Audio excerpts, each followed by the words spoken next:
Okay, so we're here in a Culture Lab session. Culture Lab invites a context for deepening understanding of critical higher attention events, people and dynamics in culture space and the world stage more generally. I wrote that I don't know how long ago now, but there's some words. And the invitation for this session, as it's been written here, is to invite a dialogue in relation with the cultural, philosophical and attentional significance of Sam Harris, one of the most well-known public intellectuals of at least the last 15 years. Yeah, cultural, philosophical and attentional significance. Almost certainly we're not going to be able to evaluate all of those. Certainly we can relate to Sam Harris across a number of different topics. We can address the nature of his content across books like The Moral Landscape, his thoughts about free will and determinism. He's very well known for, well, we can take, for instance, his present position on the relation between Israel and Palestine. Famous, I would say, conversation on Bill Maher with Ben Affleck. He's an avid meditator, and in that process he's also, on the one hand, of course, one of these most notable new atheists, is also for many an entryway into what's fair to say spiritual practice. And so there's a desire, or a kind of a multivalence of Sam, and I think it speaks to a desire on his part to, on the one hand, hone as authentically and closely as he can to the truth as he sees it and can reason it, and a desire for that to encompass the reality of subjectivity, as well as pay appropriate respect to the epistemic value and function of science and reason. Now, all of these things that I've just mentioned have, for the most part, been presenced and known in our modern world in a rather fractured way. How can spirituality be in relation with science? They seem like different things, right? Taking positions on political issues, topics like free will, morality, ethics, questions of ultimate significance across a number of domains. This is stepping beyond just one domain of expertise, and that kind of narrowing focus is in some sense typical of the kind of fractured nature of discourse, fractured capacity for transdisciplinary conversation. And he's someone who steps across multiple of these camps. And I'd probably advance that as a very basic point, just to acknowledge one of the reasons why I think he's been so influential in the attentional sphere of conversation. And one thing to say, I would say from the outset, by way of paying respects, again, to an important degree, is the relative consistency of approach, attitude, disposition, modality of discourse that he shows across a number of these topics. I think there's a genuine striving there, and that enables a kind of consistency of relating to, which I think is valuable and a service. And I think probably quite famously now, he is quite well known for maintaining certain positions over a long period of time. And in that way, he's quite traditionally academic. The mode of engagement is very much one in which, more or less, I belong to this school of thinking. People do change, of course. I'm not saying that doesn't happen, but there's a kind of professional obligation almost that many academic philosophers feel, and to meet whatever charge is leveled against you, and you do a service to the discourse by standing one's ground. And so there's a certain rigidity and predictability in Sam Harris, I think, as well. Now, of course, he will argue because, he would argue at least that the position should be taken seriously. And, well, that would invite a conversation about content. Now, do we want to have that conversation about content? Do we want to explore a little bit about the significance of Sam Harris as a node in a network for cultural discourse that is oftentimes struggling? Are there bridges into dialogue and participation with Sam Harris that we could see as potentially valuable? In what mode might we like to seek that participation? All these types of things. There's quite a lot here. I'm happy to go in whatever direction is felt to be most relevant and most interesting for each of you. We did do a poll, and Sam Harris came out on top, at least of the names that I put forward, as something that we could enjoy dialoguing about next. So particularly for those of you who voted in that way, I'm curious what it is about Sam that draws you into wanting to have a conversation. I believe that if not in a mode of quality presentation of like a real lecture of Sam Harris, I do think with a bit of charity I can articulate the core of his views fairly across most of them. We'd have to go back and forth a bit, and I can't promise it would be fluid or entertaining, but I do feel that we can do justice to his views. I've found myself to share, on the one hand, a profound I find myself to be in, and for almost the entirety of my adult life, to be in real dissonance with the total viewpoint of Sam Harris. I find it doesn't hold together in a manner that,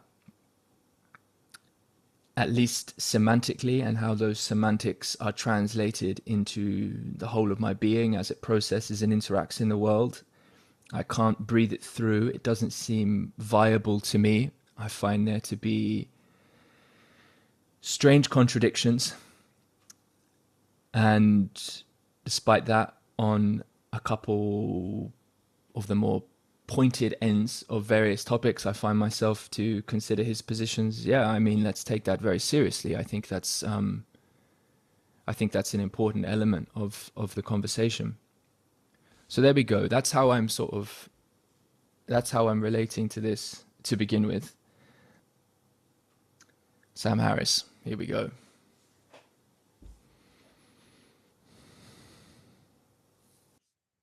Okay, so if we're not dealing with the content, then how we characterize Sam Harris generally will go a long way towards framing how we approach it. I generally frame Sam Harris as an intellectual, a public intellectual, who spends a great deal of time moralizing, right? Oddly enough, ironically enough, with a lot of shoulds and should nots, right? So in that regard, I approach his work with a strange kind. I acknowledge what you're pointing to as a certain kind of consistency.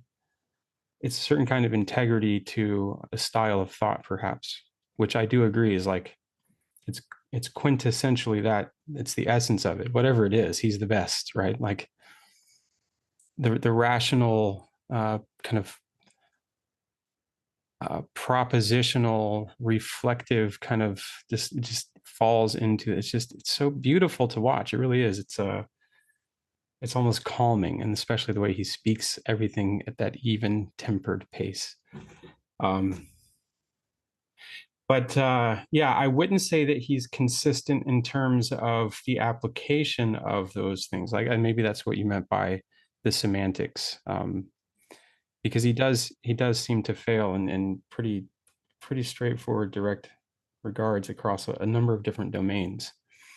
And I think that this is primarily because the public intellectual seems to be created by a process of attrition, wherein because you're dealing largely with the realm of opinion, and you know, although I think the reason he's the best at this is because he overlays a semblance of logical construction, propositional construction on the landscape of opinion.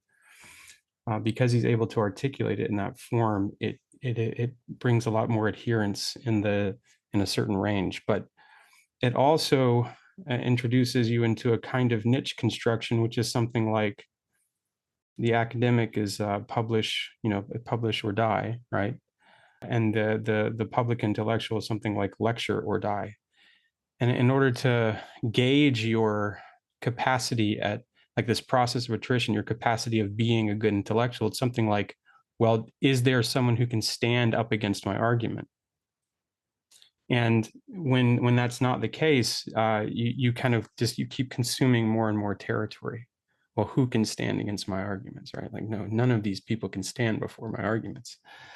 And then you write books about them, and you go to cafes, special cafes that only elite go to, and you talk about these things. And when no one can actually argue against you sufficiently, or at least in your eyes, right, you uphold yourself in this way. So I think he is quintessentially the vessel for whatever this niche construction that occurs in the highly rational, highly technocratic, highly urbane. It's very, it's very much can only exist in a certain city, right? In a certain kind of city, certain kind of civilization. So he doesn't seem to be able to broach across a large number of different demographics. All right, so there's some additional Sam Harris. Yeah, in a similar vein, I have a lot of respect for him in terms of speaking to, I guess, a particular kind of person, or being able to reach maybe a particular kind of person. He's like a really controlled, ordered, stable father figure. Like he's got the answers, and he's so sure and so confident, and not rattled, and calming in that respect. And so I can understand the appeal of that presentation. And I also have a great respect for some of this consistency that we're talking about, but I have a problem with that word too. And maybe that relates to what I'm missing when I watch Sam Harris is I'm missing the emotional component. Like where is the struggle? Where is the tension? Where is the feeling? Where is his internal conflict? I don't see, he presents like a very sanitized version of things in my mind, which is maybe what people are looking for. But to me, that lacks a trustworthiness almost. I like to see something with more peaks and troughs, I guess, in order for me to connect more deeply with the person who is presenting the ideas. And to me, that really matters. I want to understand his process more. I don't know if it's that. I want to see it more. I want to see his struggle and his thinking, and I want to get a sense that there are things that he's not sure about. That really matters to me, and he lacks that. So I guess as a comparison, someone like a Jordan Peterson, for what it's worth, I see more in him of that struggle and the emotionality. And now I'm not saying that we can put him aside, but that as an example of something that would look slightly different, that would be an example of something that would involve that component as well as a rigorous thinking through of things and having, consistent principles that underlie your arguments and all of these things. That's my tension with interacting with Sam Harris material stuff that he puts out, is that on the one hand, I really enjoy the soothing, sure, confident nature with which he is presenting this information. And on the other hand, there's a part of me inside that is just pinging away at me saying, this doesn't seem right. Like, this seems like someone who is almost too sure. I don't know. There's something, I am missing something. There's something that's not landing, that doesn't feel genuine might be too strong a word. It doesn't feel like a whole human. And maybe possibly that's on purpose. Doesn't want to present that part of himself to the world. And fair enough, but without witnessing some of that in what he is presenting, it leaves me with too many questions, I guess, and too many pieces to fill in. So that's where I'm at with him. And I will also add that, at least from the meditation side of things, I would acknowledge that I think he has really added to the mental health landscape to some degree, especially with a particular demographic, at least I've seen in my work, in terms of being willing to engage with something like a mindfulness meditation, thanks to the way that he has gone about presenting that. So I think that is useful. But then even within that, again, I come back to the same point. There is almost a sanitized way in which he presents things like meditation and mindfulness. I would like to see more emphasis on the emotional landscape, and that in my mind is lacking even there as well. I very much hear that in terms of Sam Harris as the calm and collected fatherly presentation. You can trust it. I'll still sometimes catch up with friends that I used to go to high school with who have maybe never been interested in, well, they haven't listened to podcasts or really engaged that much with the world of public thinking at the very least. And they'll come across Sam Harris's podcast, and it's kind of an entryway for them into, and it gives here we are, it's all so obvious, isn't it? And if we could only just calmly, rationally recognize that 1 + 1 = 2, wouldn't it all just be so? But then it'll hit you with, and by the way, no free will, no self. Hey, what about that? Oh shit. And that creates like a real profound contradictions for people, because it's like, all right, I got to buy in now super hard, because it's like, I don't really understand what that means necessarily, but hang on, no, whoa, shit. Seems like massive internal contradictions. Yes, massive contradiction, in my opinion. But okay, maybe semantically we mean this or that. And all of a sudden, this most calming, oh yeah, it should just be just like this. And then your dad tells you to jump off a cliff. It's like, and so how to account for how incredibly popular it's been, I think that tremendous, the cash out, the cash value of the propositions is wanting to address some of the most profound, of course, atheism. I mean, these are not idle contexts for content. That's for damn sure. And there's quite a bit there for me, but there's something in that which is actually quite emotive. I think it's it's clearly very emotionally activating, and that's not the same as a holistic emotional presentation. But the context for disagreement and difference there, what's more frustrating than a parent in that holier than thou, most justified way, leading you in a direction that just feels so totally incorrect. But I don't have the words. It's hard because I forget what I'm saying, and I'm still trying to even connect hemispheres. And now when I step to begin to talk, I can just be destroyed.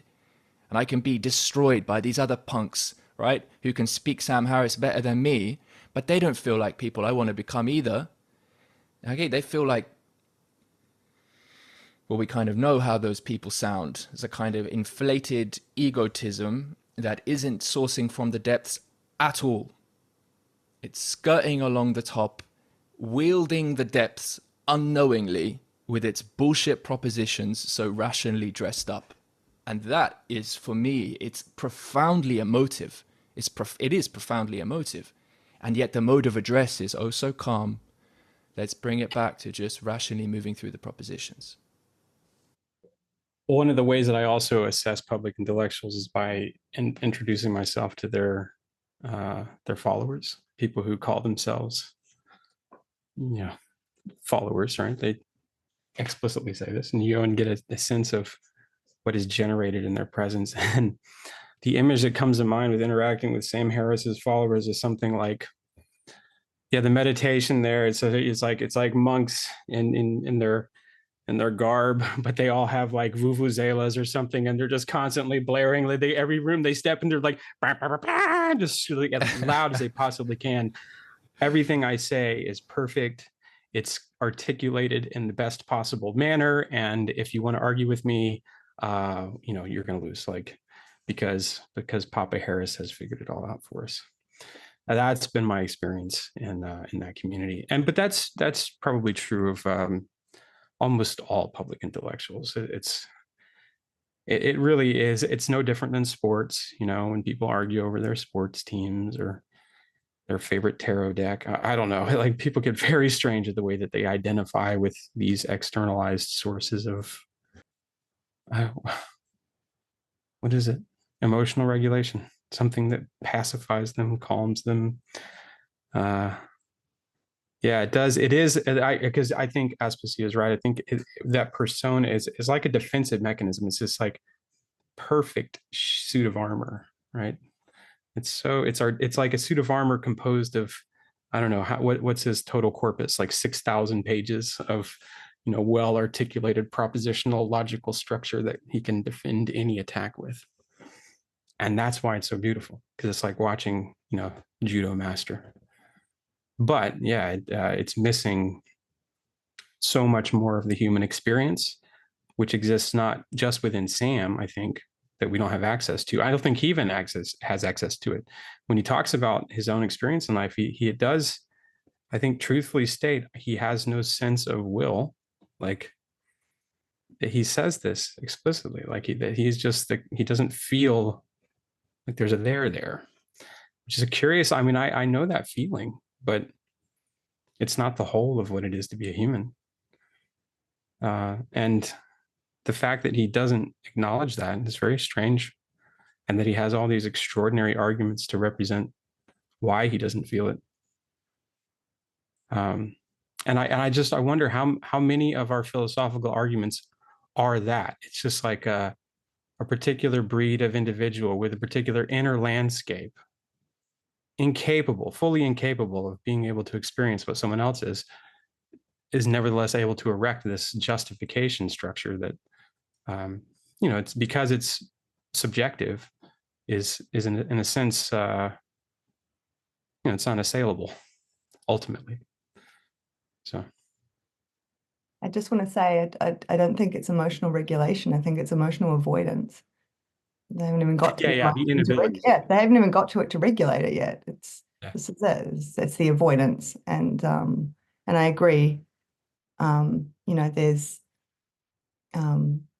for people who have the ability, one of the most popular, one of the most frequent defense mechanisms against emotional experience is hyper-rationalization, and hyper-intellectualization. And I just think some of these public figures, I see a lot of that going on, that they're wielding their ability to do that so well, but to me it feels that it is operating as a defense mechanism against something more basic, more painful inside that they don't know how to connect to or look at, to the point that for many people they don't know it's there. It's not that they know it's there, sort of, and they're trying to get away from it. They don't know it's there, and they're not knowing it's there is maintained by the fact that they have constructed such a beautiful, logical, rational, set of propositions that keep them, that maintain that position. And then when you have lots of other people out there suffering in the same manner, some of what this might be providing for them is a way to also ensure that they remain defended from parts of themselves that they never got taught to manage or to even have any kind of meaningful connection with, in a way that doesn't leave them isolated, abused, whatever it is. So I'm not saying that that's definitely what's happening here, but I think it's an important aspect to take into consideration with people like this that are very, that's what I mean about the way he speaks. Just seeing some like oscillate, like to actually see some emotionality in his tone, I would feel more trusting that that he's connecting into that level as well, that this is not just defensive. That, you know, there is a manner in which you can be very thoughtful in your speech, and it may come across more monotone and calm.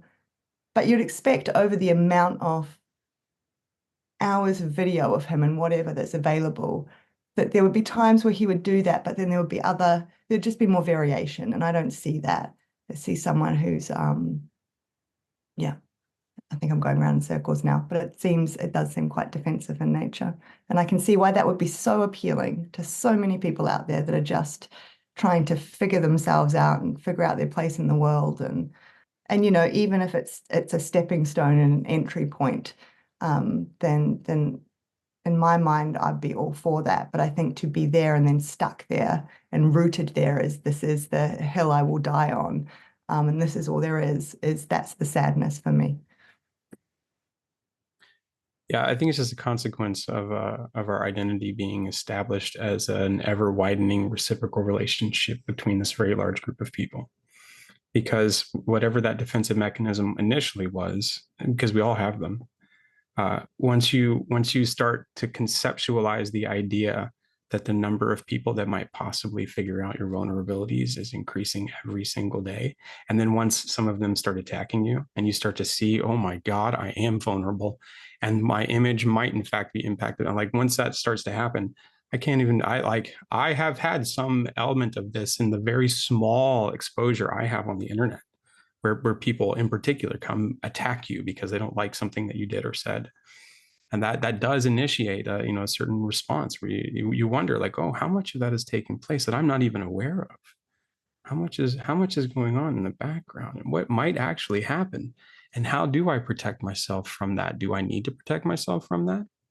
Like, all that stuff starts to happen. If you don't have a good way to deal with that, yeah, like if and in particular, your way to deal with that is to establish language, which affords you a way to answer all of those attacks, then you do get a Sam Harris.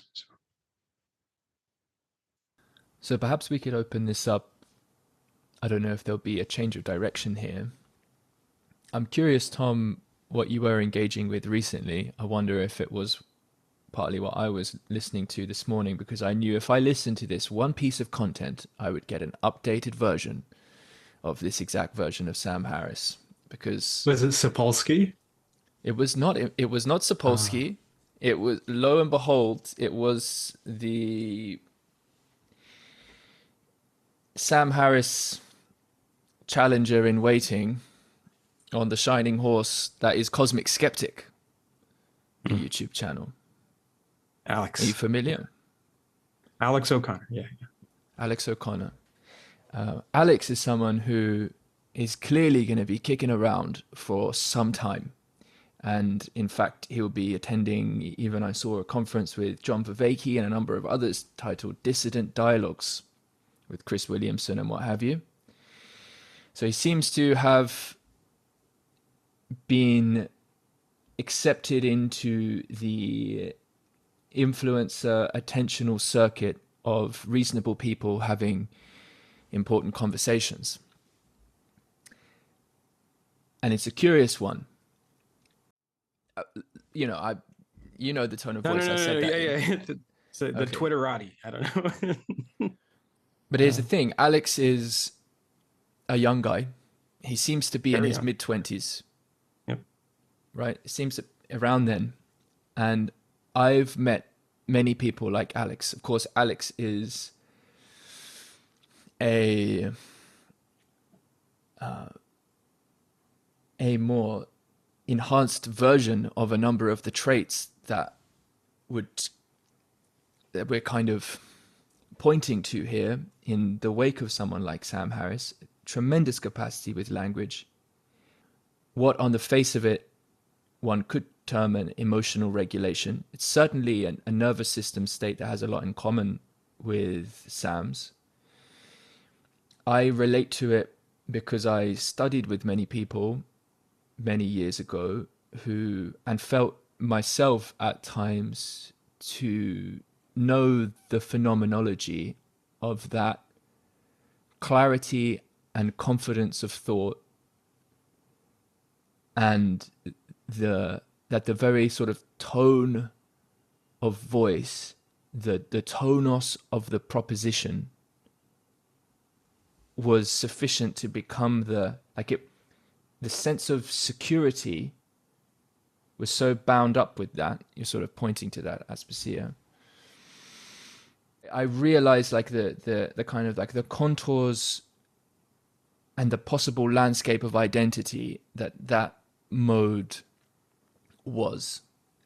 It's not something I can do to the same level.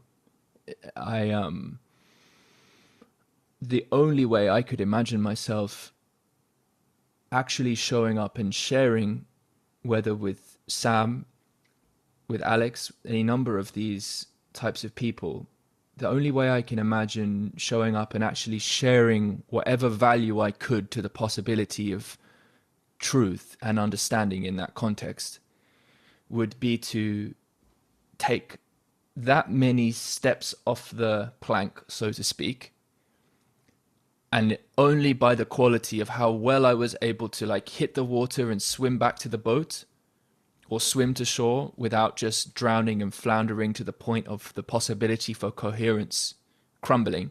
And I'm so damn used to that. In part, the meaning of voicecraft is the quality of voicecraft is to be strengthened and cultivated by virtue of one's capacity to actually step off that plank and maintain an integrity in the fall and realize that the depths and then the heights are that which can come into more coherence of connection. And to the degree we can support each other in doing that, then we're showing up and supporting each other into the uncaring of soul, ensoulment, all this type of thing, and to certainly integrate thinking and capacity to relate with the coherence and integrity of propositions, absolutely. But it would be extremely challenging, but also it would be very interesting. And so Alex is someone who I see like a real effort being made, like really trying, really trying in the way that when I come across that in anyone, and particularly young men, I want to support it. Now, well, there's a few potential ways to take this, but I was curious, Tom, if you had seen that conversation, because in that conversation between Alex and Sam, of course, I haven't listened to all of it, but it's certainly an address of the content of Sam Harris in the mode of discourse that is one that Sam cannot but affirm. He will affirm it, he has to affirm it, he has to meet it, and they'll go back and forth. And to be totally honest, the impression I was kind of getting was, I think, probably to walk away almost as if the conversation had never taken place, in some sense. It was so many jousts and riposts and movements that all of a sudden now the propositions this way and that way just lighten up the matrix of something. And somehow feeling that what's at stake in a deeper sense is not being named, while the content is seeking to be about some of the most important things there are to discuss. So not then. Robert Sapolsky, of course, another famous there is no free will type of person. Is that correct? Scientist. So what's at stake for you, or not that so much at stake, but what's interesting or relevant, Tom, when you consider the the figure of Sam Harris? Was he someone who was relevant in your journey of making sense of the world? Yeah, there was a period where I spent quite a bit of time with him. It was probably when I was around 20. And I distinctly remember the first thing that was interesting to me was his tone. Like it almost had like an alien quality to it. Not in a bad sense. It was just like it really like jumped out at me. And at first I kind of found it off-putting, but then over time it sort of felt more like an allure. And I was actually living in Vietnam at the time, and I'd often be walking through the streets with all this sort of chaos going on, and then he's just like in your ear, and like that contrast is quite funny. Yeah, and I one thing that was coming up for me before was just like this, maybe not a distinction, but this relationship between like coping versus style. And then I think you alluded to this, Aspasia, but like how much of that is like a brand or just like a kind of like a meme that he's putting on top of himself in order to like show up in the discourse space in a coherent way. And it's like probably a bit of both, right?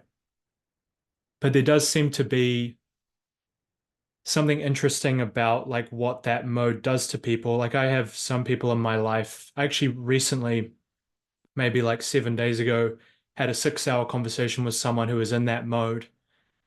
And the crux of the conversation was sort of exploring that metaphysics and just like modernity and like what that thought structure does to someone's psyche.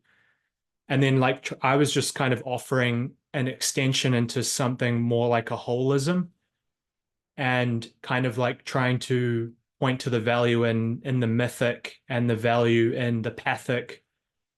Not in a way where I was wanting to devalue the that approach, but yeah, what I was like feeling in that interaction was there's something like self-reinforcing about that system that kind of like slowly sucks the life out of something.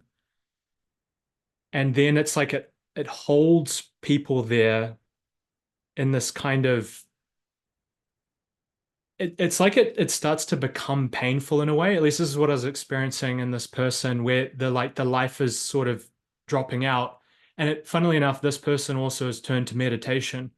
And so I can't help but sort of see that more like secular Buddhism as the necessary like support of that very kind of rational propositional mode. And I think those two things fit together quite nicely. And I almost want to say that's like a functional mode of being in the world, particularly in the spirit of masculinity. But it does have a risk, which is that it doesn't have that like juice, it doesn't have that life force. Often it loses free will, or it loses the sense of choice, and it loses the kind of like value of personality and ensoulment, as you were saying, Tim. But I wonder if like it's almost when it's done in a like skillfully, and I think Sam, as we've been saying, is doing it skillfully.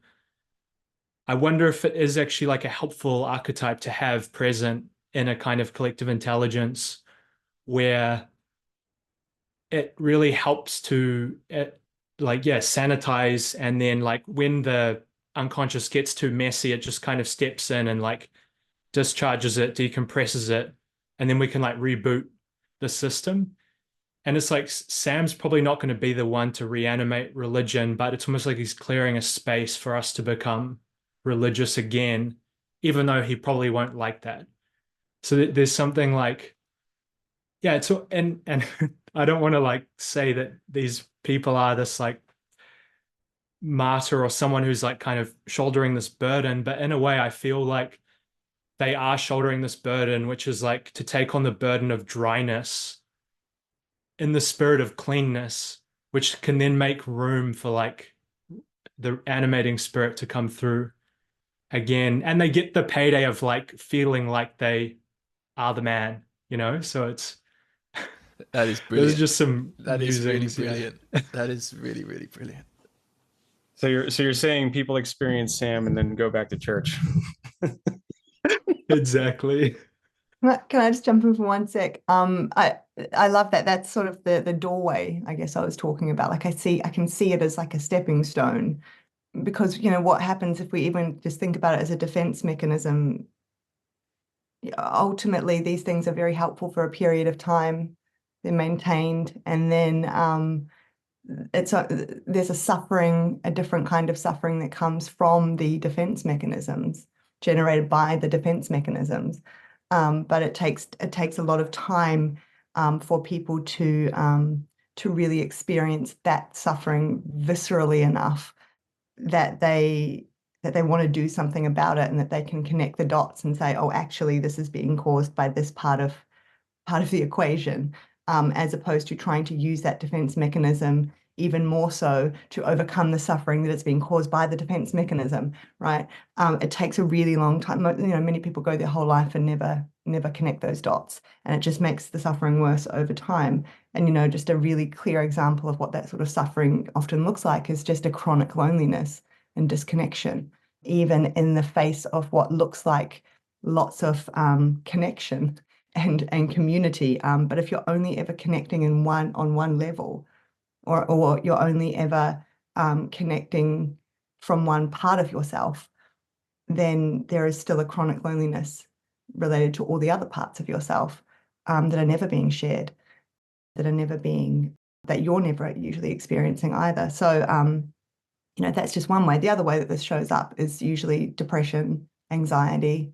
Like these are all sufferings that generally come about from the defense mechanisms against emotional experience, as opposed to the other way around. But it takes people a long time to see that. And so I really like the way you brought that together, Tom. I thought that made good sense, at least in my mind. There's something peculiar about his. Okay, so if it's a defense mechanism, and I believe this is correct, I'm not super familiar with his biography, but I don't necessarily think that he has ever experienced deep trauma personally in his life. I think he had a relatively blasé upbringing, but there is a peculiar kind of it's like Munchausen's trauma. It's like trauma by proxy, and I even remember a kind of choice that I had very, very young, probably, I can't remember, it's before I was 10, when I read the account of the death of Socrates.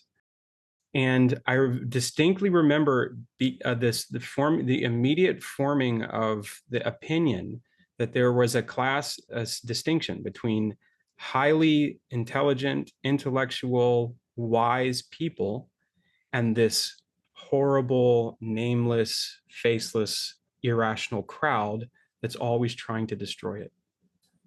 And I remember feeling it and having this terrible, immense sadness for the death, for the loss of this life, that it shouldn't have happened. If wisdom, if rationality had prevailed, he would have just survived. And I started to carry that with me. And when I was looking around in the world, I started to perceive stupidity as a signal that that individual was part of the nameless, faceless group that would have killed Socrates. I started to see these associations begin to form. And that only persisted as long as I was able to caricaturize people, as I was able to ignore the totality of their actual being. Because when you look closely enough, not just at individuals, but at the groups themselves, the sins of the people surrounding Socrates were just as egregious as the ones that killed Socrates. There's a kind of sanitizing that occurs in the telling of these stories because we localize our emotional response around a certain point. But there's no purity among individuals. But I think that's what's attempting to happen.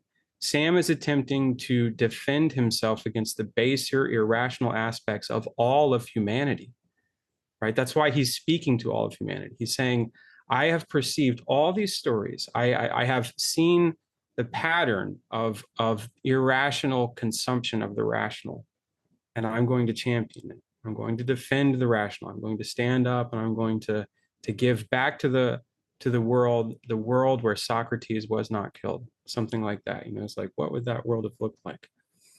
And yeah, I think that's, and in some sense, I think John Vervaeke's doing something similar. There's something about that feeling of needing to project outwards what would happen if Socrates had not drank the hemlock.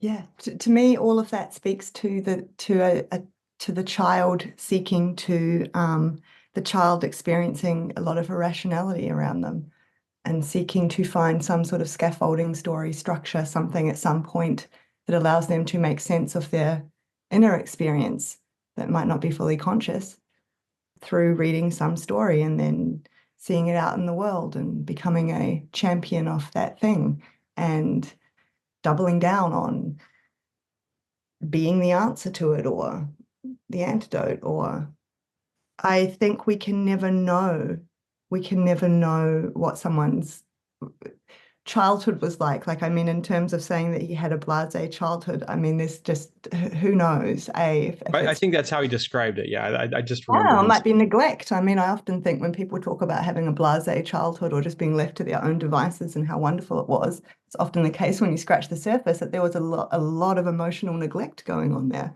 And because it's not active, because it's not someone at you doing something at you, it's just seen as, wow, how wonderful. My parents just let me do whatever I wanted. I never really spoke to them about, anything that I was feeling, or they just left me to manage all my own stuff by myself. I'm so lucky that they did that. It's allowed me to be so independent. Like, there's all these stories we tell ourselves about all that stuff. But when you are, 2 years old, yes, your parents should be stepping in and interested in your emotions in a particular way. They shouldn't just be leaving you to your own devices. And again, I mean, there's just so much of this is about there's a particular kind of trauma that happens in the first, 1 to 2 years of life, that pre-verbal, that has a very particular impact on us. It is likely to be very unconscious in nature because it's pre-verbal, that we won't even recollect, and that your parents are very unlikely to tell you about, because they probably don't even remember that time properly, and can just be sort of subtle and insidious. Like, again, it doesn't have to be some big active trauma. It can just be that they had a really difficult time with you when you cried, and they didn't respond to that well, but in lots of subtle ways. Anyway, it has all sorts of impacts, and I just think it's difficult for anyone to locate the exact points of that. But yeah, I hear what you're saying. Yeah, well, okay, just one more thing. So the field of that is not just, it permeates not just Sam Harris. I think it's instantiated within the academic field itself. And so when you think about the people who are upholding Sam Harris as a vital figure, who are nourished by him, so to speak, right? So truly, he is forming this purposeful function. It's because he's giving them instruction on how to exist within the niche. The niche that they live in is a civilization that's only upheld by highly educated people. Those highly educated people are then defined by the form of the education that they've received. And that is defined by children needing to know the answers to questions always, and that their value is predicated upon how many more correct questions they can answer than their peers, right? And how many times they can successfully defend their position. Right? And as that is instantiated with, every year getting better and better and better at it, the people that wind up squeezed out the other end of that by attrition are extraordinarily good at formulating a constant justification, this constant verbal response to what is ultimately just this need to be able to protect your value, right? Your social value that was etched out in that very long process. So I think he does provide nourishment for those who exist within that niche.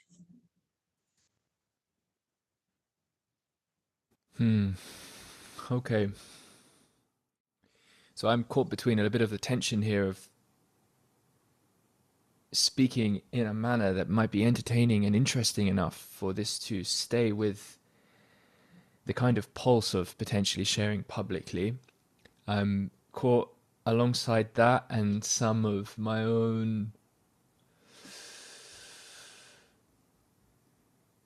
and but by that I really mean to point to the project of staying within the boundary of the intention of this session. Not so much that I've got to speak it in an interesting way, but just to fulfill the product that is the framing of the session in terms of Sam Harris.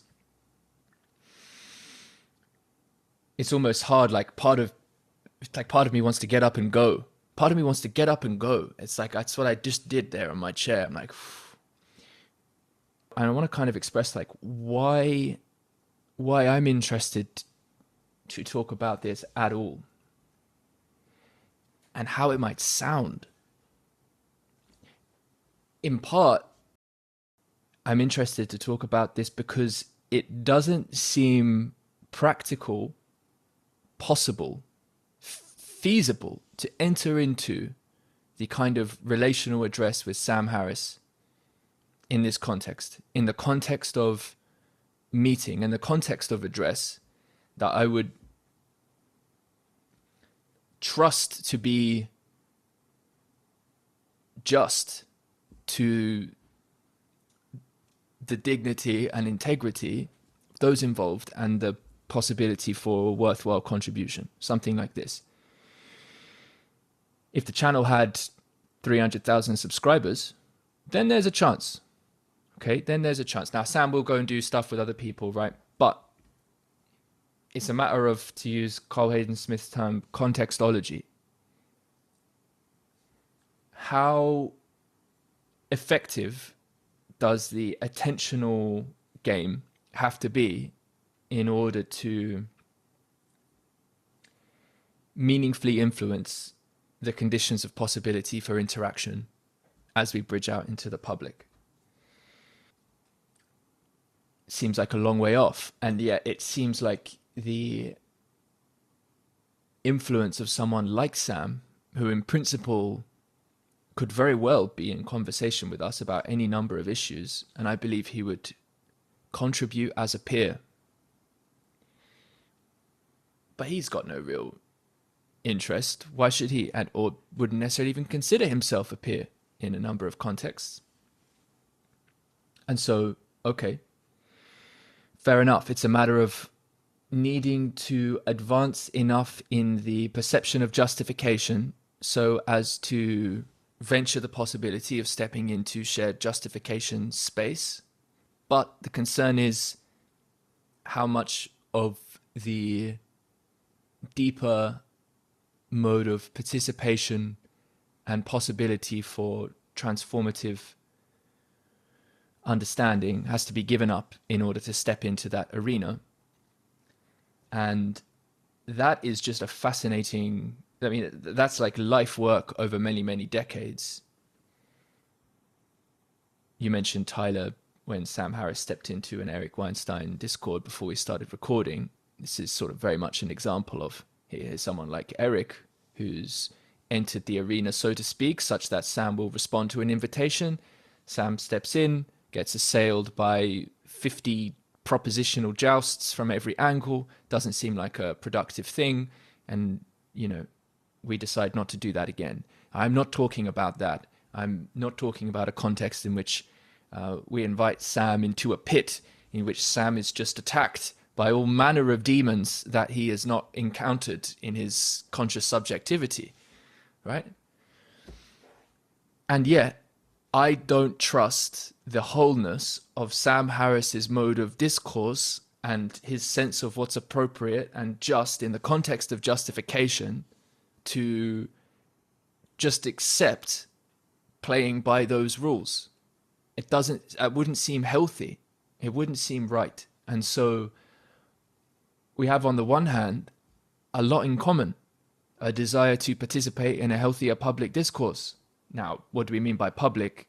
Partly what I'm going to return to and point here is something we're taking a lot more seriously here. There's still an ambivalence about whether this will be shared publicly or privately, but it's still kind of publicly. It's unlisted. It could be shared by others. Trying to navigate the many membranes of what it is to cultivate the kind of participatory context that could, in principle, realize some reasonable experiment, hopeful experiment of what I'm talking about. It's not just simple public-private split type stuff.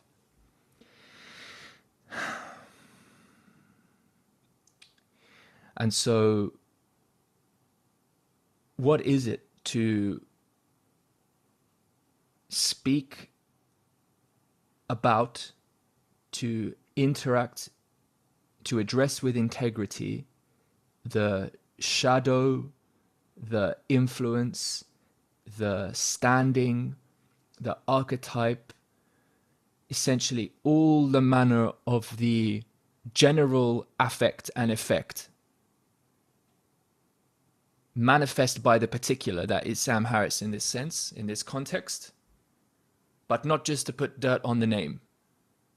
That's for damn sure, right? To respect that the man is in service here of a kind of precision, clarity. I think you mentioned, Tom, dryness in service of clarity, something like this. Not that he necessarily manages that. And so it's this interesting thing of we exist in a context in which entering the public arena and the kind of influence that's possible is, in a sense, and one can understand the armor. One can understand the armor from this angle because there's an offering up of the general impression and the hook for all manner of projection, just and unjust, that is enabled in part precisely because of the particularization of that general energy. Because of, and yet, it's not just about the individual. What it would be to really address that individual couldn't just see them through the lens of that generality.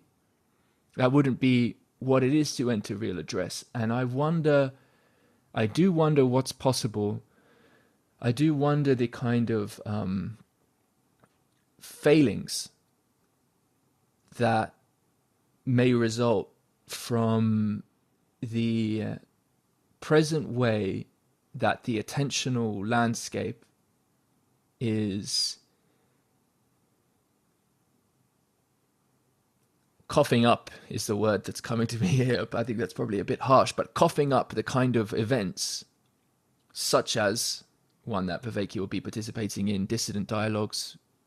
Winston Marshall, I believe his name is one of the hosts, was part of Mumford & Sons, is now stepping into the culture war at a fairly bang for your buck, fill out an arena level. Chris Williamson will be going, Cosmic Skeptic, a number of others, large enough accounts so that you can be confident of filling the event. What becomes of that?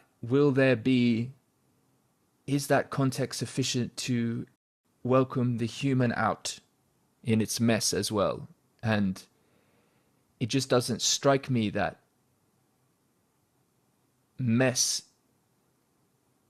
was particularly present in the presentation of what made possible the building of those audiences. And so all that pressure of, and I could continue just trying to animate that. This is all stuff just on the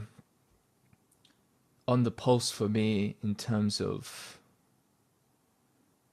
paying attention to what's at stake in the possibility for real conversation and what can get in the way of that, given the significance of the attentional age and the necessity of addressing the dignity of human beings well, and the shadow of the broader context that is selecting for what speaks and from where they are speaking. There are just mysteries in that, and the mess of that doesn't seem to be part of the overton for address.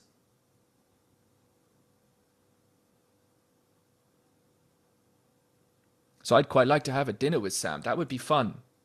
But I don't know if he was to listen to this, this might be the most unlikely way to go about an invitation ever. And I don't like that as a feeling. But if the alternative is sort of passivity and to be left standing there holding the broken and incommensurate propositions that have just fallen from the sky as you have a little wooden sword fight with each other, you know, while Zeus is readying another thunderbolt. Jesus Christ. Let's kill some gods, you know? At least, what do you do up there? You don't get to kill them exactly, but you can piss them off a bit. Hang on a second, that doesn't seem to be... This is why no one will invite me to a public event, you know? Yeah, I totally, like, in my idealized fantasy world, it'd be awesome to gather all of these public intellectuals together at a great dinner. I'd happily engage with every one of them, and who knows, maybe one day we'll have all these strange things occur. But not if you got stuck on the moral landscape as the opening. Not if you spoke about content first. Isn't that the interesting thing? Because you could just take a particular slice of content, and it's quite possible that the rest of the 3 to 4 hours could be locked and lost at that level. Oh yeah. And isn't that an interesting phenomenon though? I'm so sorry to interrupt. It's like it's like the opening of the energy that's wanting to connect at a level that isn't needing to justify and defend some of that stuff we've already spoken about. But but that itself needs to be presenced and affirmed with such an integrity, and like that. And I am concerned there's a little bit too much mess in my mode of address here in terms of, you're shaking your head, Aspasia. Maybe you're right, but I think you and I might have a slight bit more bias towards it, because I think we get a sense of trusting where the edges of the being are. But in the context of the logistics of bringing things about, the jury is a little bit out for me. I mean, not that I'm changing exactly in relation to that. Maybe you're right. Anyway, go ahead. Just slap a nice crisp white poster card photoshopped in at the front of this with some gold filigree and some cursive writing. Invitation, Sam. Open invitation. Everything said beyond this is in all, good faith. Symposium. Yeah, it's a symposium. Yeah, call it a symposium. Put a generous per diem. I don't know. There is an extraordinary level of difference in terms of attentionalism, right? So because of that, because of the implicit hierarchy there, the only way I have seen this occur, the relationships, is there's a few different versions of this. There's sycophantic, right? So you bow in order to ascend, right? Because you bow and they say, okay, yeah, you want to bow? Okay, well, then they lift you up, right? So if you want to get into the podcast circuit, say all the same things that all the other people in that circuit are saying, and you will get invited into that circuit, but you can't deviate too far, then you'll get kicked out of that circuit. But beyond sycophantic, you can have true challenge. Okay, so when someone has surrounded themselves with a bunch of yes men, another way to get across that hierarchical divide is to give true challenge to them. But that, I think Sam has true challenge. I do think he has that. I think he's surrounded by an enormous number of people. I just think, and this is the point, I don't think once you've achieved, and this is what I would say to Sam to his face, all of these things I would say to Sam to his face. Once you take on that archetype, once you become a vessel for a large group of people, you as that vessel can no longer alter the form of that without shattering the relationship with the whole. So you're not arguing with Sam Harris. You're arguing with an entire group of people that he has inside him as a collective group. And when you talk to him, you can hear him reference his people, right? His followers, the way that he thinks about them, and the way that, and every person that gets into this and into a famous position, I think, starts to develop this relationship where, however it is that they have crafted their relationship with the persona, if it is in that if it is in that mode, it is no longer fully under their control, right? It's not something defined by them. It is now, and of course, identity never is fully defined by us, but now the proportionality of that identity falls greatly on the side of the crowd itself. Now, that's not true for all public intellectuals. Okay, I can distinctly point out a few different relationships that start to occur, but his in particular, and there's a lot of them that are like his, is defined in that way. So I don't think that you'd ever get Sam Harris to dinner at all, unless you could establish yourself as providing some utilitarian function for him with regards to his relationship with his community. Okay, and that's not just the large community either. It's the concentric, relationships that he has, because there's a smaller knit group of people that he has a trusted circle, and then they go out. So if you can somehow be of value to his whole relationship, then he'd be happy to participate. But otherwise, there's no way. Like, think of how many different groups in the whole world are wanting to have dinner with, what, a dozen, maybe 30 different people. I guess if you go far to like more. tier B. Certainly, Well, like yeah, far if you more. go to like the B layer, there's just like thousands and thousands. But Yeah, in the top 10 or 20 though. Let's oh yeah, no, Sam's up there, absolutely top 10 for sure. Just because I do think he, as a vessel for rationality, there isn't any better. True. Maybe Alex will take that throne.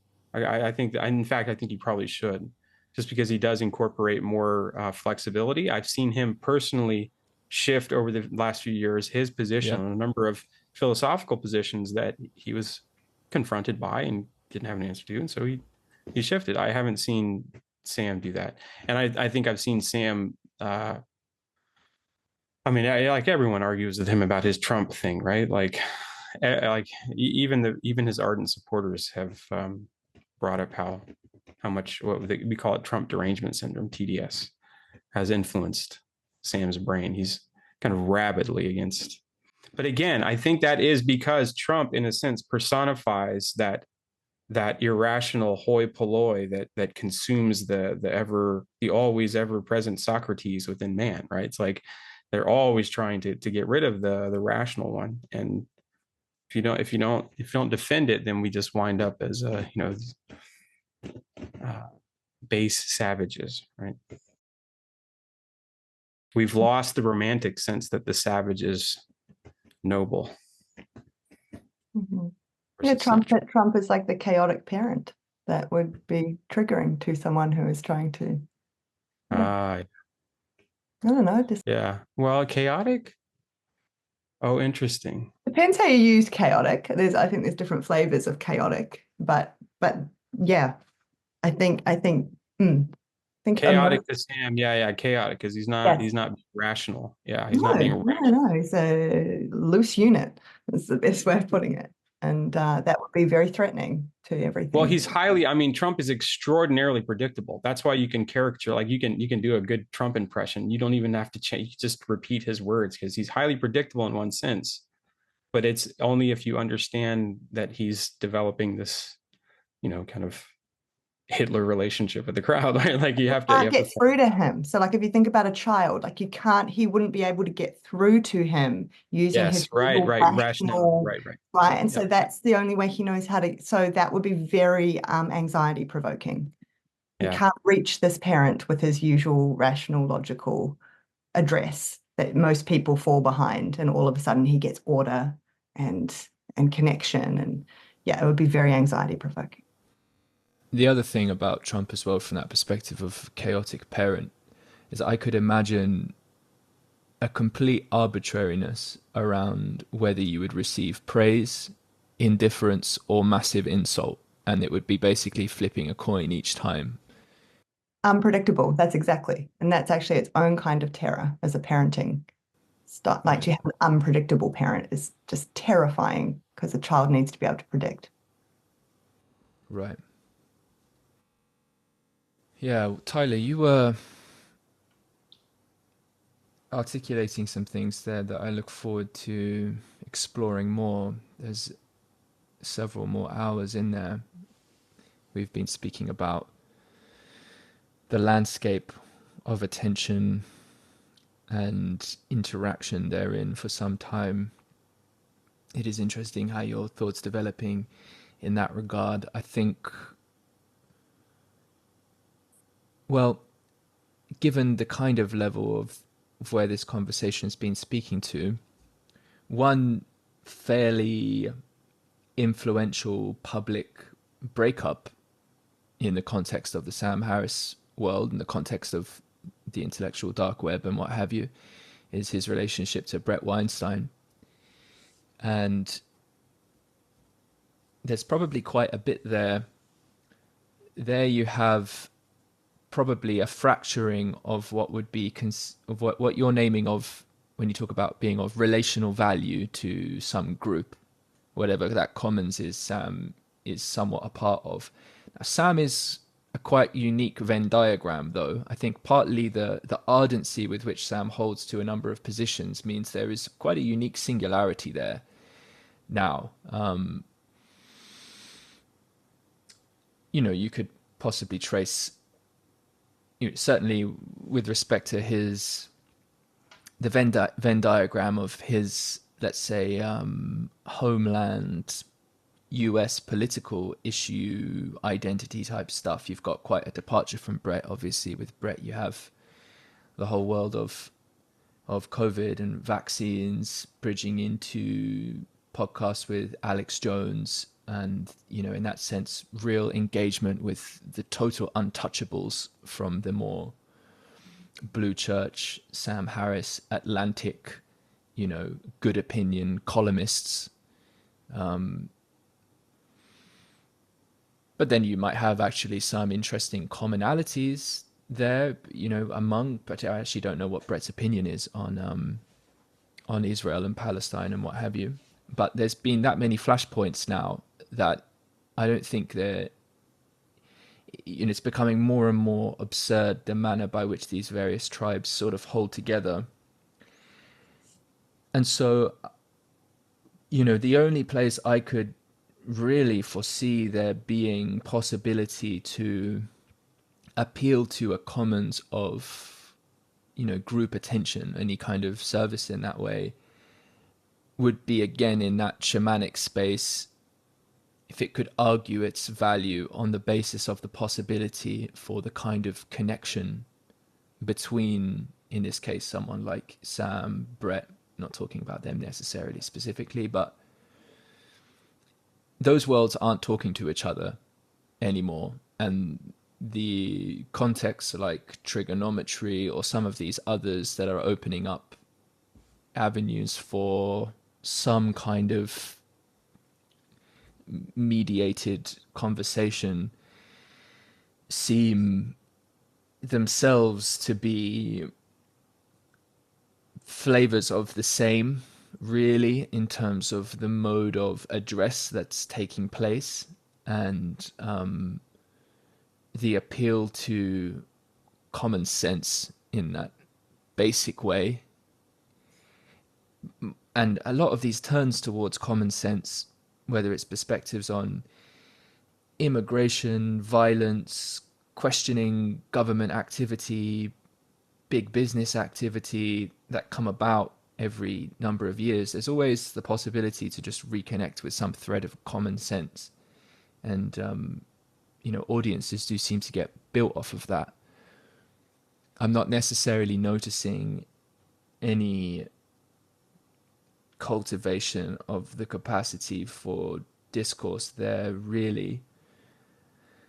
So would that, I guess I'm kind of suggesting that a context in which there is something distinct about the context and nature of the discourse itself, of sufficient value to attract participation in a neutral ground. So it's not of value to his group necessarily, solely. It would be an arena for combat of a kind. So it's an arena for challenge.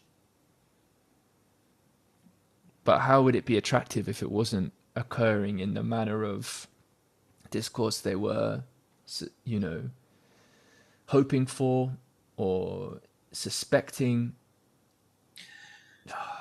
I don't know. Okay, so the utilitarian function matters a great deal when your lifestyle is based upon things that may or may not support or undermine it. So the attentionalism is, as a resource in politics, right? So you like if you want to be valuable to people who are receiving a lot of attention.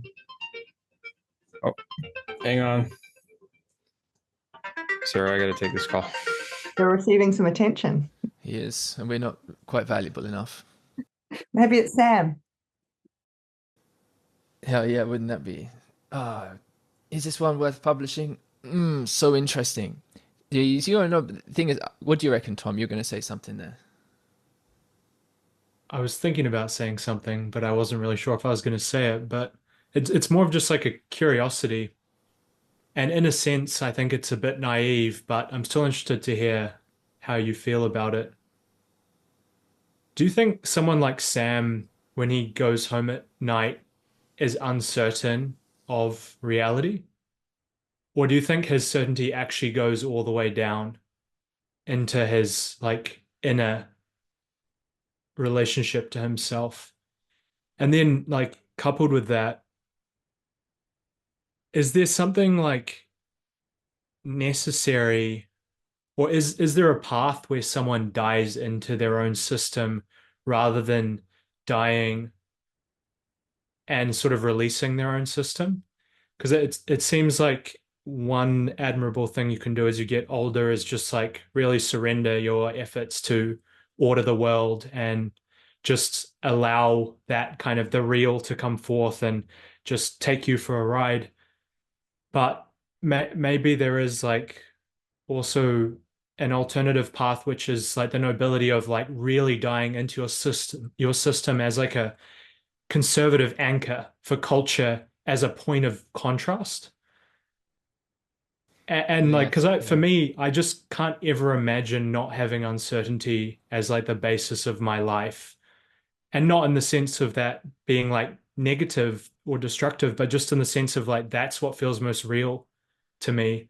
And I sometimes find it absurd when someone can't connect with that uncertainty. But at the same time, like I appreciate that there's like a need for some people to be absolutely convicted. And I wonder if maybe rather than those people not seeing the uncertainty, maybe they believe there's like a creative act and they want their will to be the thing that marks history and the becoming of like our kind. And maybe that's for the good. So that's sort of like, yeah, I'm just curious about all of that. And you never really know unless you're good friends with them and you're sort of sitting down behind closed doors and having a beer with them or something. But yeah, I'm wondering what you guys think about that. Yeah, that's a great set of questions. I will just briefly say that I think part of what you're pointing to is the difference between, I guess, the intimacy between us and others. So what we're willing to share with others versus our inner intimacy, like our own connection inside. So for some, there's sort of these. So for some people, they may be aware that inside there's this different experience going on to what they present to the world, right? And then for others, I think they are cut off from even having access to what's really going on that emotional layer inside themselves. And therefore what they're presenting to the world, they feel very consciously assured that matches what's going on, if that makes some sense. There's sort of two layers to some extent of what I'm talking about. I think with Sam, again, I have no idea. I don't know him at all. And to be fair, I'm really basing what I'm about to say on probably like one or two recent clips that I've seen of him.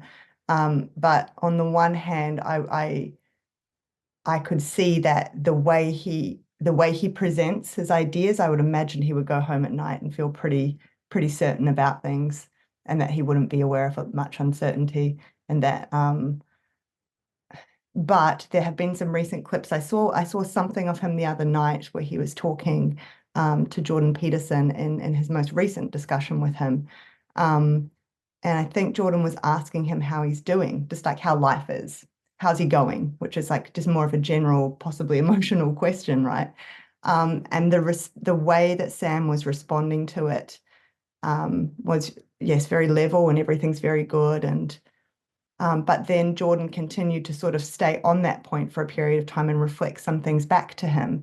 And it was just showing Sam's face. And I mean, from my point of view, for what it's worth, there were things happening on Sam's face that gave me the indication that he was very uncomfortable, and that something else was going on under the surface. And it just made me not quite know, well, it made me not quite trust what he was stating, that everything was great and he's really, is what I'm trying to say. And that is not a judgment, because he's entitled to present whatever he wants of his personal life and how things are going. And I don't think that we are privy or have a right for him to know if things are not going great for him, or, but it did just start to make me question exactly what I think you're pointing to, Tom, which is how much of what he's doing and presenting is purposeful performance management. And then he goes home at night and he's like, oh, I'm not quite sure, the other stuff is going on, versus it matching truly what it's just like for him to be inside himself most of the time. And so I'm not so sure on that. And I think, yeah, that's all I'll say. I think Tim probably has more to say on that. Well, I was debating whether to respond from the Sam as content perspective, because I think I have a sense of one of the answers he could give to that question.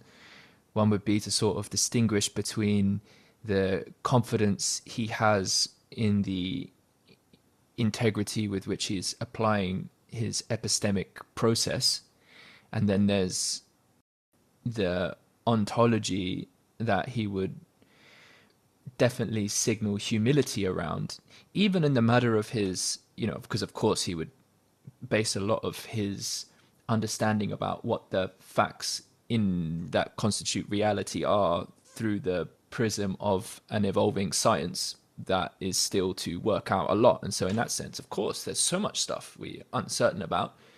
But, we've got to come back to the humility of the kind of processes which we can be quite certain about are the appropriate ways to, go about learning what the facts are. Even at the level of his morality, or his, I suppose his meta ethics, he would distinguish between something that's can be known in principle and known in practice.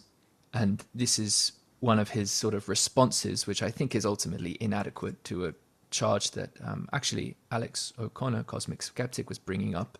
I think it's quite a straightforward one to some of Sam's moral philosophy, which is that, Sam is ultimately making the claim that something like we can think about the good as something, through the prism of well-being, and, it's reasonable to use thought experiments like burning your hand equals a sort of badness, right? But that, he has to concede that an action which might have suffering in the immediate term might in fact be worthwhile over a longer term. And we don't get necessarily to know in practice whether or not a particular action is leading to that ultimate moral good, but we can, address it in principle, but that it might come a time where some point in the future someone could stand back and go, it turned out in practice that was wrong. It's a strange one, because in there's this appeal to the capacity for some post hoc justification that is playing some role of ultimate arbiter. And we're going to end up going back and forth and around in circles there, because we'll then come back to, ultimately having an argument about the epistemic grounds for, what we could reasonably suppose ourselves to think, and maybe there's a defect in our capacity for making moral judgments, or even maybe we're not sufficiently clarified in our sense of our own perceptions. Maybe we've got to meditate more or something like this. I mean, for sure the conversation wouldn't end there, but in terms of the uncertainty aspect, even at that level, there's an awful lot of certainty I think he'd bring in response to that question. I think that's for sure. I don't think that question alone would be enough to unsettle the sense of certainty. And I think that human beings in general, in terms of the conscious relationship they have with themselves, can maintain that sense of I'm just following the rules, I'm just doing justice to an epistemology which I believe is the best I possibly can, and if it turns out I'm wrong, then it's not really my fault in that regard, because how was I to know? Like there's always like a justification there, like so yeah, I think he would be pretty solid in most instances. I think it's really a,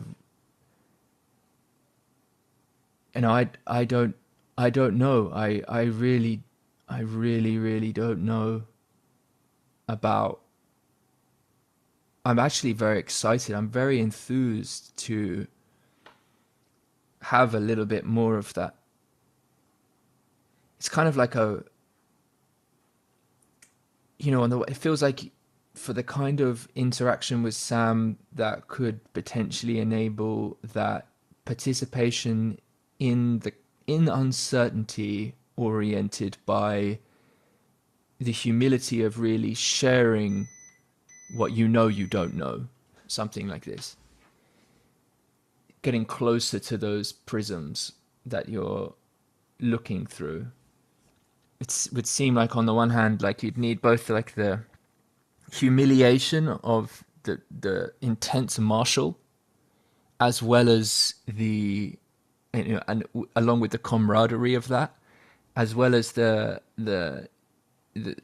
humbling before deep beauty, as well as the presence of like a real transcendent value in terms of being in service of the kids, for example. And all of these things would need to be, present in the plug in whatever other sort of transformative modulators. But the only way it would seem to me that any kind of appropriate transformation would be, taking place there is if the risk of all parties would have to be equal in that regard. It's definitely not something to plan out, to bring Sam Harris over to another way of seeing or anything like that. It's very much to like get in there and be part of that mix. And the final thing I'll say is just to touch on that point you made, Tom, which I think is a really important one in terms of the value he's providing as sacrificing into the meme, almost sacrificing, letting go, but also in this case stepping further in. And that's what I was mentioning in the academic context. It's often expected that you kind of defend your position, even if everybody's smacking your position down. It might not be advisable from the perspective of a individual psyche, but from the perspective of its function in discourse, I think you could argue some value there. And so I think it's very likely that Sam will continue to die into the meme of Sam Harris, and that there is probably also a real function there. And that's the strange thing, it's I suppose I've experienced some of this with my parents and maybe other people as well in less significant ways or less energetically charged ways. My dad's obviously passed away. What transformed in my disposition to him was one of a significantly increased acceptance for the man that he was, and indeed the man that he died as. There was part of me that was hoping for the possibility to, go on a walk together in Cyprus or something like this and spend some time, and who knows what might be possible after some journeys together. but genuinely I was accepting him in the context of no change at all in that way. And yeah, it's an interesting thing how to, navigating what it is to address the meme of someone, and in the public space, the kind of protection that affords. Certainly, this is the attitude I will certainly be taking in some instances, because it seems the only way that it's possible to enter into a healthy address, really, in terms of speaking on behalf of my own needs. Doesn't this just speak to one of the profound tensions in life? It's that, doesn't it just seem like things could just be different? Couldn't they just be different? Why must we struggle over this? Why are we stuck like this? Being in relationship to change, there's always this, partly the reason why I wanted to have the conversation like this today with a focus on the context over the content is because an articulation of the context has a lot more to add about the unchangingness of many of these views than actually getting stuck down in the content is, and bringing in a bit of the mess into the relative to the dryness and the clarity.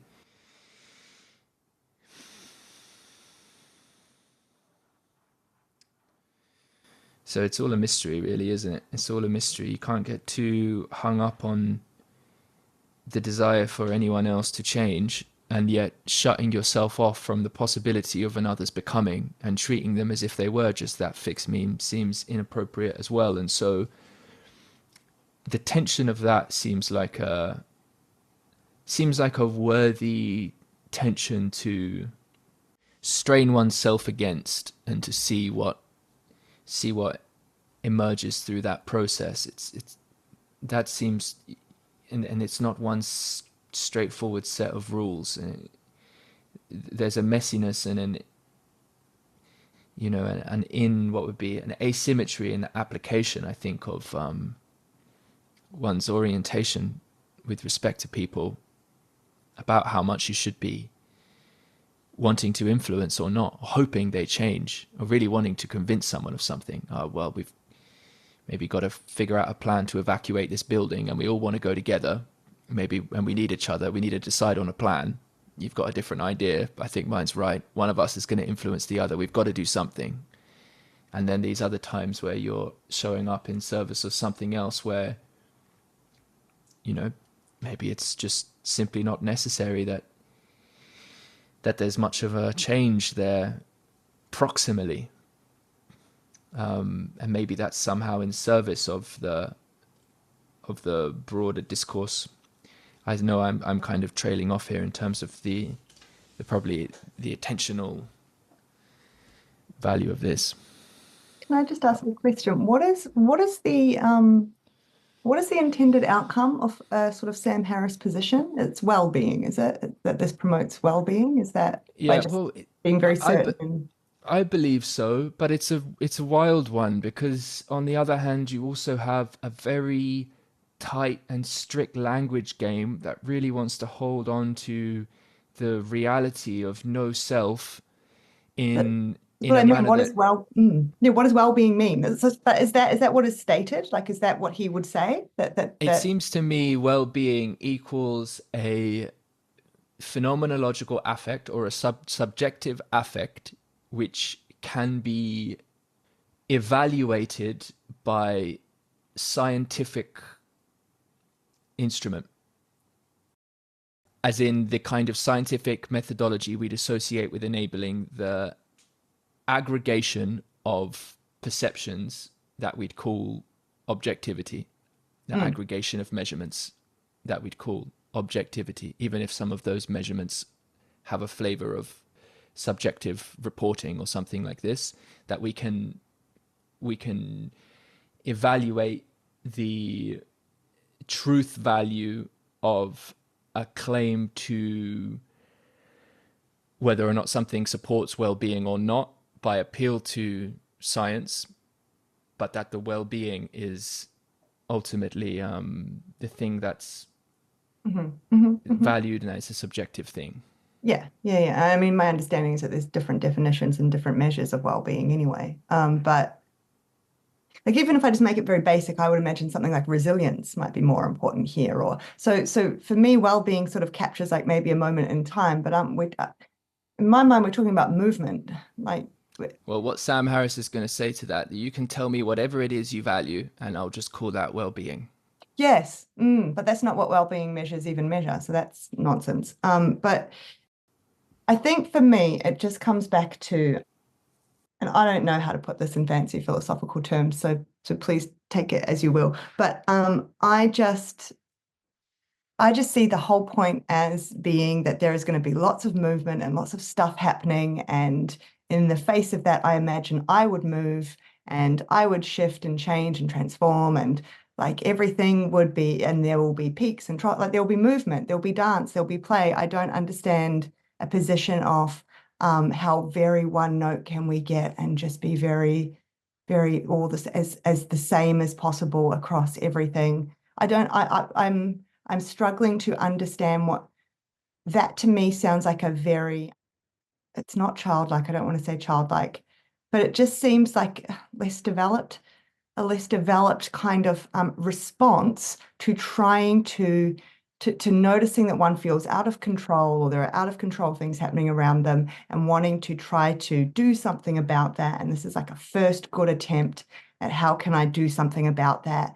But for that to be the end seems like a mistake to me. Like, I think that's, for some people, that's the first attempt at pulling things together and getting a stable sense of core, and like I don't know. And then from that position, you move into a different phase. That's and I can't put that into the nice language. So I hope that makes some sense and lands. But I am struggling to understand how the answer here is to just be as boring and dull as possible, to put it in any other terms. And Yeah. and even the sort of the way that the meditation is talked about now and all of this sort of matches that. Like, it's like, I think like Tom used the word dry, like it's just this very like dry kind of, I don't know. Where is, I don't know, where's all the emotion? I don't know, where is the life? I just don't see life in that. I just see that as being very trying to do something that's not matching what is happening, if I put it like that. I don't know. In my mind, there is just, I don't know, so much noise. So there's just so much movement. There's just so much going on, and an attempt to, yeah, it just doesn't match. It's like No, I get it. shoehorning a human into something that seems non-human. Well, it's evocative of the kind of critique that Zizek makes. Zizek makes about Zizek makes about how aspects of Buddhism were adopted by the Nazis. Have you heard him speak about that? Have you heard that, Tom? Where he, I think it was it? I don't know if it was Himmler. I always forget. I get confused about which particular Nazi, but let's just say Himmler would have the copy of I think the Bhagavad Gita.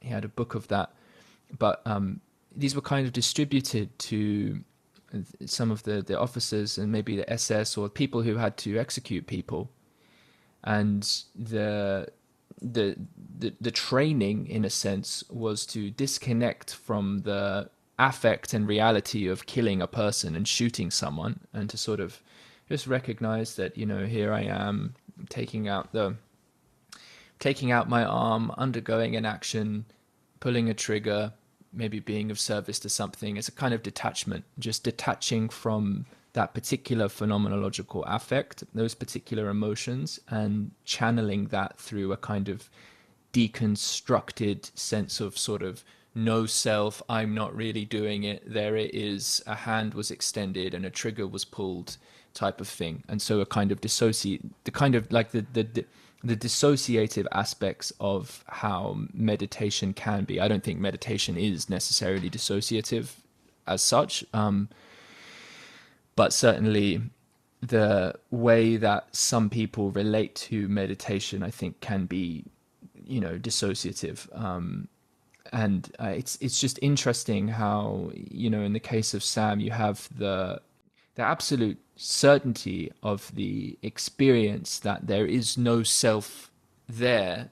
If you look for it, you won't find it. You will simply have thought, apparitions in consciousness, and that there isn't some sort of, and obviously, like, the basic way to say it would be like some homunculus behind the eyes that things are happening to. Obviously, in that sense, there is a ridiculous to that notion, that there's just sort of a fixed thing for which things are happening to that is labeled self or something like this, some like little you in there.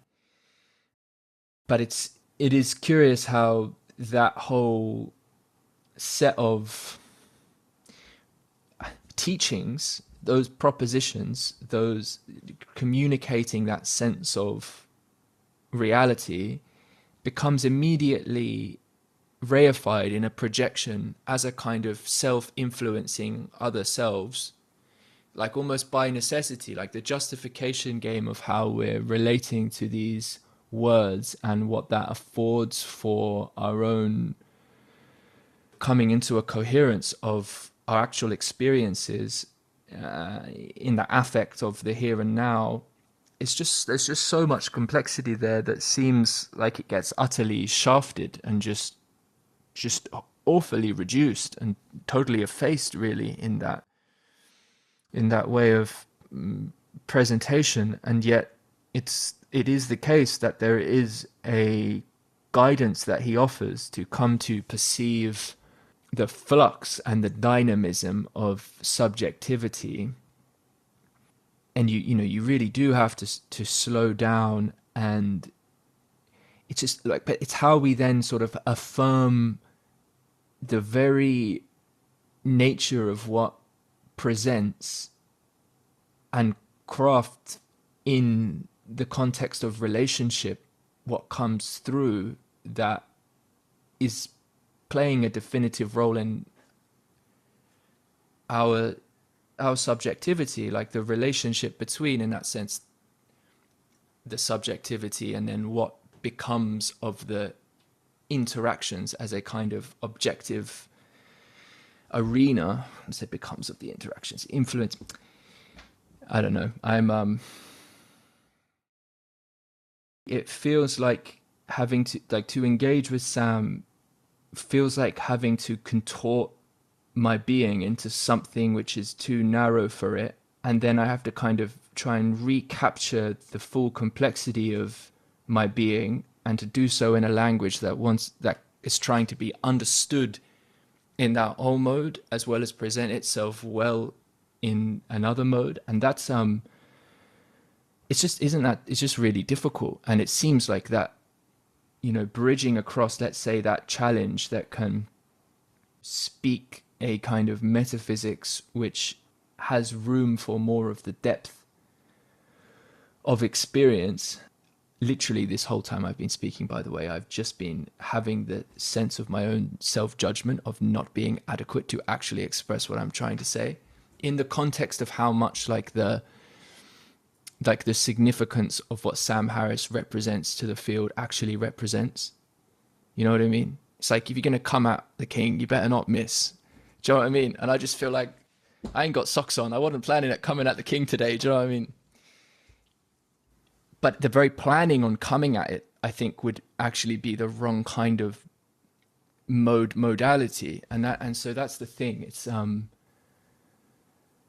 at the end of the day, it seems like whatever the quality of expression is that remains open to the meeting of genuine selves in their attempt at cultivating the coherence of what they are in participation with what is beyond them. That seems the more fundamental thing. And I just find there to be ridiculous linguistic traps in the world of the Sam Harris metaphysics that makes it so difficult to talk about that. What it would be like to, teach a child about the nature of reality according to the Sam Harris metaphysics, and people ask him that question. It's like, well, would you say there's no free will in, what do we mean by that? But at least people mean by that colloquially, I think, just the sense that they're involved in the choices they make, that they're participating, And I don't get how you can advocate. I don't get how you can show up with care for rationality if you're denying the reality of the possibility for orienting perception. Doesn't choice begin in something like the acknowledgement of that you're participating in the orientation of perception? And the very teaching of meditation in that way, is that not inviting a cultivation of the capacity to participate in one's own clarity,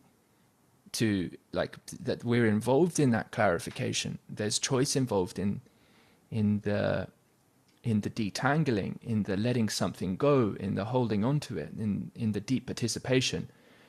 And so the whole thing just is this weird, mentally it ties in knots, and the affect of that seems to be something which is like it's a choking of the body somehow. And Can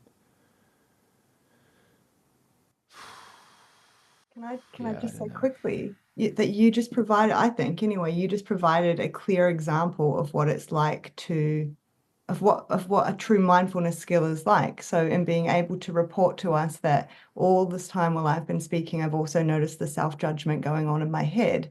That is mindfulness. Like, that is diffusion from thought as opposed to dissociation, right? Which would be to either not even notice that the self-judgment's going on, or to fall into the self-judgment and let that guide your behavior, right? So like you continue to speak anyway, even though you could also notice the track in your mind that was trying to convince you that you're not doing a good enough job, right? So that is, I mean, in my mind, what you're talking about with the dissociation, I see this problem all the time. There's a difference between diffusion, which is the term for just being able to step back and notice the content of one's thoughts, versus dissociation, which is, well, I mean, you could define it in lots of different ways. It could be that it's involuntary. It's more of a cutting off. It could be a repression or a suppression.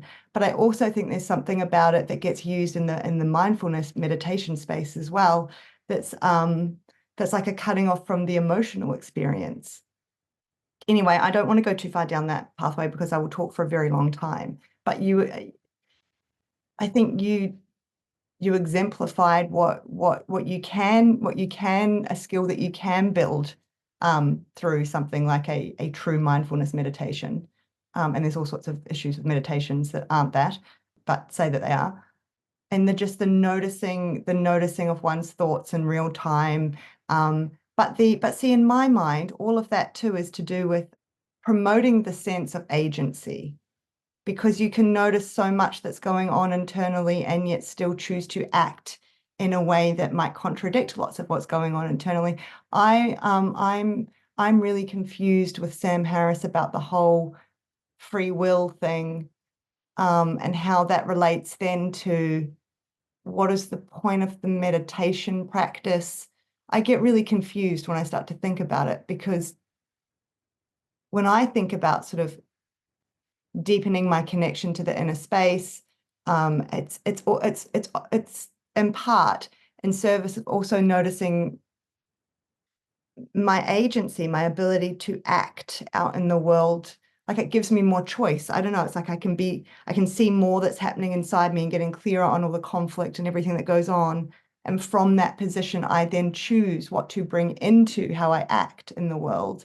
Right? That is the power of it. It's not to match it perfectly to what goes on outside. That makes no sense I don't know.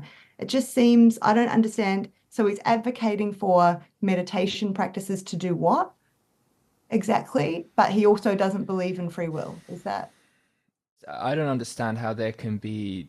I I just find there to be such a performative contradiction Yeah. in the whole thing. And I mean, ultimately he's advocating it must be something like the what do I think Sam would try and say? Okay, well, I think there's been some confusion here. He'd probably begin with something like that.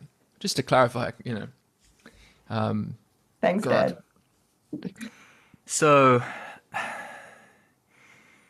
So the meditation process is one of, for him, at least in part, the cessation of needless suffering, right? Which is what?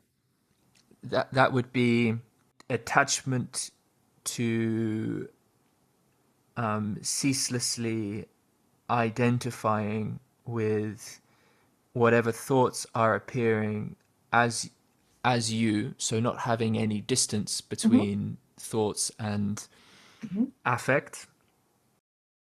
So taking automatic thoughts as a given. So no, not just automatic thoughts, that you're not necessarily bound up with whatever thoughts are appearing, and that those thoughts have a kind of, there's no one in control of them, that you'll find there's nothing in control of them. Oh, they just okay. And so there's no need to continue to be controlled by that which is not actually real. I see. Okay. But I think Like he's using it like a CBT. But this is being used. This is under the pretense that it is the content of our thoughts that give rise to our emotional experience, as opposed to the other way around. So it lacks the psychoanalytic. It totally lacks the psychoanalytic. So affect doesn't come first. Affect is a product of whatever thoughts we give stock to. And I will just tell you here and now, absolutely certain that CBT is not the ground level answer. CBT, that kind of thinking is really, really helpful. Really, like I said, like at a particular point for a particular, like it's like a doorway, and for some people it's enough, and they'll live their life with that framework, and it will be enough. But that is not sophisticated enough. Sorry. Totally. Well, no, Sam Harris massively lacks the psychoanalytic. I mean, I imagine if Cadell was part of this conversation, probably with his first share, he probably would have just dropped that straight away, and that would have been a very interesting thing to bring in. Yeah, there's no doubt about that.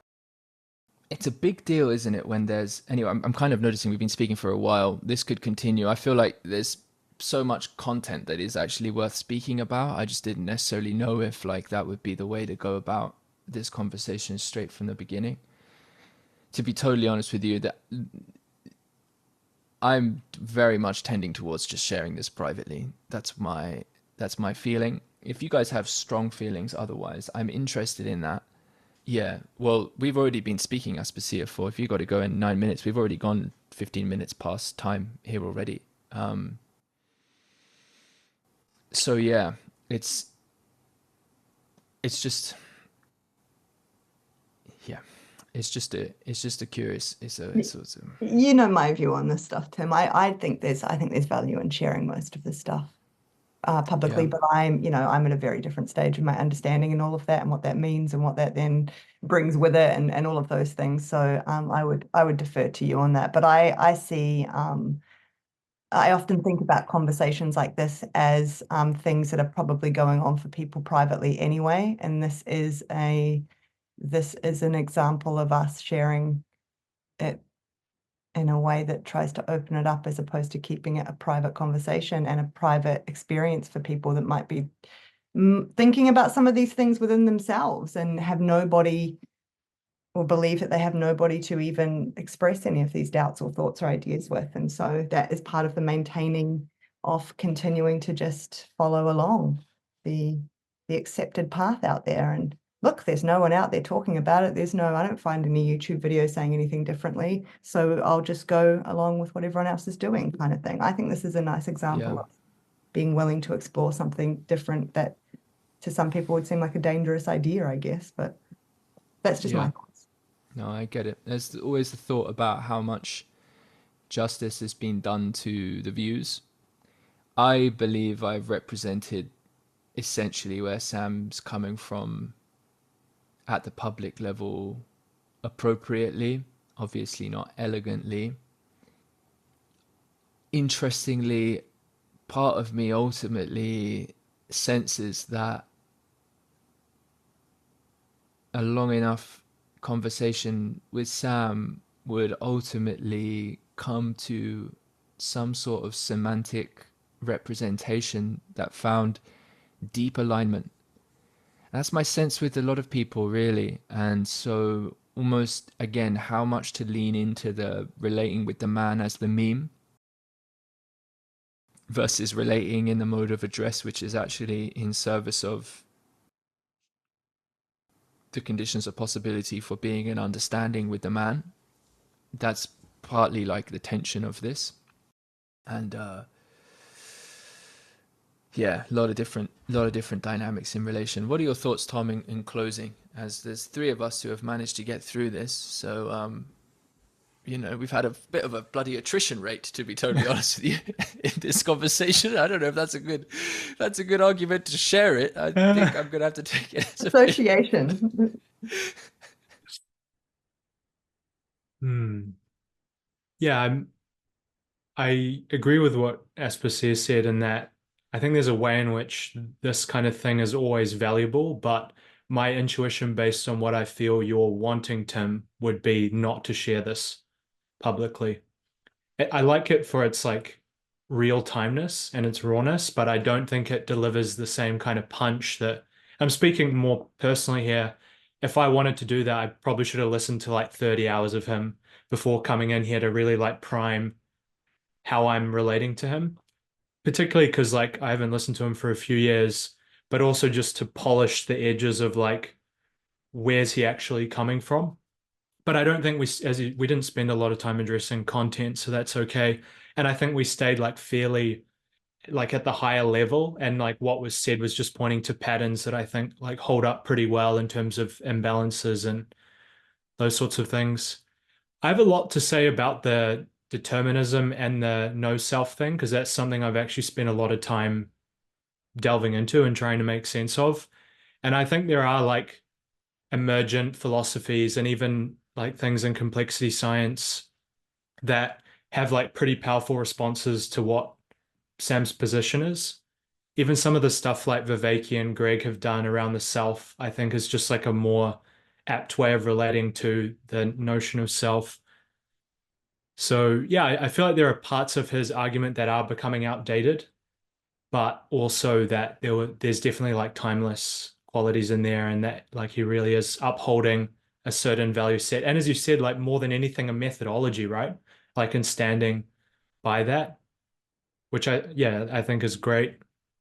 And I think, yeah, the final thing, like for me is I can't help but feel intuitively like Sam's way of being is actually like a really viable mode for a certain type of person. And I would almost go as far as to encourage it for certain types of people, so long as they don't try to homogenize culture in their image, which often ends up happening.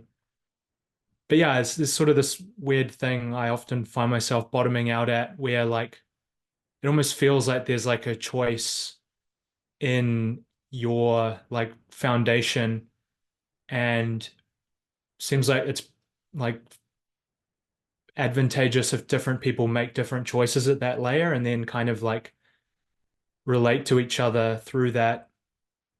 Yeah, and there's something about like I don't know, like a kind of softening that occurs. I really loved what you said about your dad, Tim, because I've had a similar experience with my dad.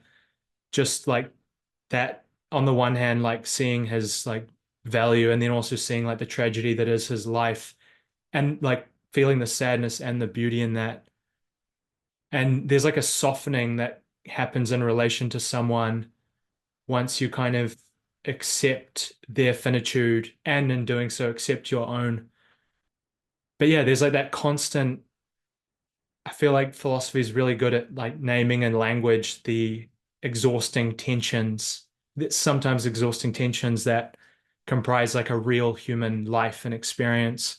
And one of them is just that like perpetual battle with trying to sort of uphold your becoming whilst also just dying into the actuality of who you are and always will be. That kind of like tension.